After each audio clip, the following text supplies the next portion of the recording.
લોકમત ન્યૂઝમાં આપનું સ્વાગત છે। વડોદરાના અટલાદરા વિસ્તારમાં આવેલ અટલાદરા સ્કાયરાઇઝ પ્રોજેક્ટમાં બિલ્ડર સામે ગ્રાહકો દ્વારા છેતરપિંડી, ખોટા દસ્તાવેજો અને ગેરરીતિના ગંભીર આક્ષેપો સાથે અટલાદરા પોલીસ સ્ટેશન ખાતે ન્યાયની માંગ કરી હતી।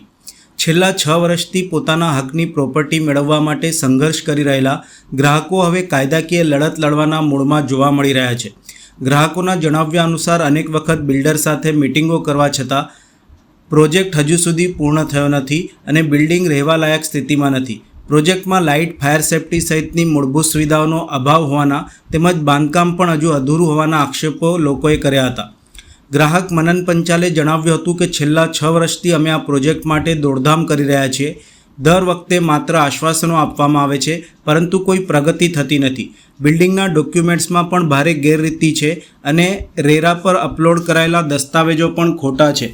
તેમણે વધુમાં ગંભીર આક્ષેપો કરતાં જણાવ્યું હતું કે બિલ્ડરે જ્યારે રેરામાંથી પ્રોજેક્ટનું એક્સટેન્શન લીધું ત્યારે મારા પિતાજીનું અવસાન થઈ ચૂક્યું હતું, છતાં તેમના નામે ખોટી સહીઓ કરીને નોટરાઇઝ દસ્તાવેજો રજૂ કરવામાં આવ્યા છે। ગ્રાહકોએ આક્ષેપ કર્યો છે કે કૌભાંડ છુપાવવા માટે અન્ય પ્રોજેક્ટના ફોટા અને દસ્તાવેજો પણ જોડવામાં આવ્યા છે। અન્ય એક ગ્રાહકે જણાવ્યું હતું કે રહીશોને મીટિંગ માટે બોલાવવામાં આવ્યા હતા અને તારીખ પણ નક્કી કરવામાં આવી હતી, પરંતુ બિલ્ડર હાજર રહ્યા ન હતા। અગાઉ પણ સમગ્ર મામલે પોલીસ મથકે અરજીઓ આપવામાં આવી હોવા છતાં યોગ્ય કાર્યવાહી ન થતા હોવાના આક્ષેપો લોકોએ કર્યા હતા। ગ્રાહકોએ જણાવ્યું હતું કે સમગ્ર મામલે પીએમઓ સુધી પણ ફરિયાદ પહોંચાડવામાં આવી છે, પરંતુ કેટલાક અરજદાર દ્વારા અરજી પાછી ખેંચાતા કાર્યવાહી આગળ વધી શકી નથી।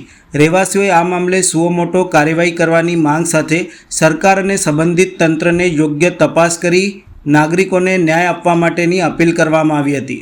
અમારી પ્રોપર્ટી છે અટલાદરા સ્કાયરાઇઝની અંદર અને અમે છેલ્લા 6 વર્ષથી આની પાછળ પડ્યા છે।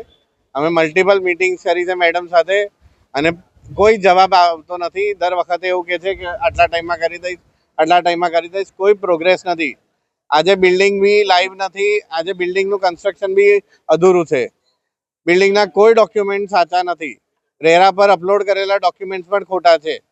એન્જિનિયરે આપેલી જે ડોક્યુમેન્ટ છે એ પણ ખોટા છે। અમે એઓપી તરફથી લડીશું અને ઇન્ડિવિજ્યુઅલ પણ બધા કમ્પ્લેન કરીશું।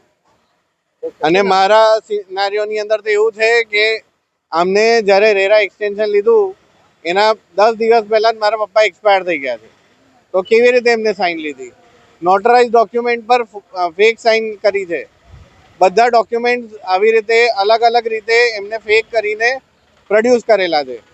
આજે સ્કાયરાઇઝની અંદર માધવનગરના બી ડોક્યુમેન્ટ્સ અમને મળશે, માધવનગરના ફોટા એમને લગાવેલા છે। તો આવી રીતે કોઈ બી ડોક્યુમેન્ટ લાયા પછી બી અમને ડોક્યુમેન્ટ્સ આપશે એનો કોઈ અર્થ નહીં રહે। કાલ ઉઠીને ઇન્સ્યોરન્સ કે કોઈ બી રીતે ફાયર સેફટી બી નથી હમણાં અહીંયા।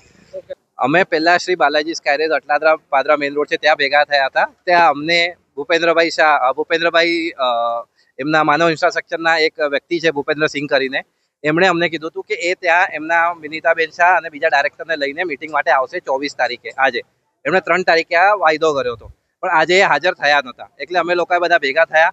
પછી અમે જોયું કે અમારી છે ને પોલીસ સ્ટેશનમાં અરજીઓ કરેલી હતી, આ મુદ્દામાં અમારી સહીઓ ખોટી થઈ છે બિલ્ડિંગના માલિકોની, અને એમના ખિલાફ અમે પોલીસ સ્ટેશનમાં અરજીઓ કરેલી હતી એફઆઈઆર માટે। જુલાઈ 2025માં પણ એક અરજી કરેલી છે, જાણવાજોગ 45/2023માં કરેલી છે, પણ આજ રોજ સુધી એમાં કોઈ કાર્યવાહી થઈ નથી। પીએમઓ ઓનલાઈન કમ્પ્લેન કરતા અમને જણાવવામાં આવ્યું હતું કે અમરીશભાઈ પટેલની એક અરજી ઓલરેડી આગળ વધી રહી છે, એના વિષયમાં તપાસ થઈ રહી છે, એટલે બીજી અરજીઓ અમે અત્રે ફાઇલ કરી દીધેલી છે। આજે ખબર પડી, જાણ પડી કે અમરીશભાઈનું કંઈક સમાધાન થઈ ગયેલું છે અને એટલે એમની અરજી વિડ્રો થઈ ગયેલી છે અને અમારી અરજીઓ પર કંઈ થયું નથી। મારો એક સવાલ એ પણ છે પોલીસ સ્ટેશનને કે જ્યારે તમે અરજી અમે પીએમ ઓનલાઈન કમ્પ્લેન કરીએ છીએ તો દર વખતે અમે લોકોને અભિપ્રાય લખાવવા માટે બોલાવો છો, અમારા અભિપ્રાય લેવામાં આવે છે, પંચકેસ પણ થયેલા છે કાગળિયાના અંદર, એના પછી ડોક્યુમેન્ટને અત્રે ફાઇલ કરી દેવામાં આવે છે, એના પર કોઈ એક્શન થતી નથી।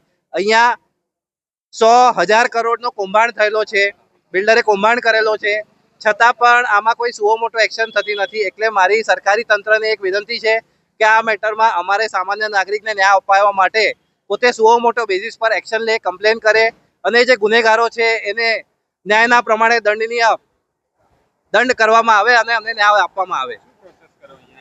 અહીંયા અમે પહેલા પોલીસ સ્ટેશન આવ્યા તો પોલીસે અમને બતાવ્યું કે અમરીશભાઈ પટેલે પોતાની અરજી વિડ્રો કરી લીધેલી છે, એટલે અમારી કમ્પ્લેન આગળ વધેલી નથી.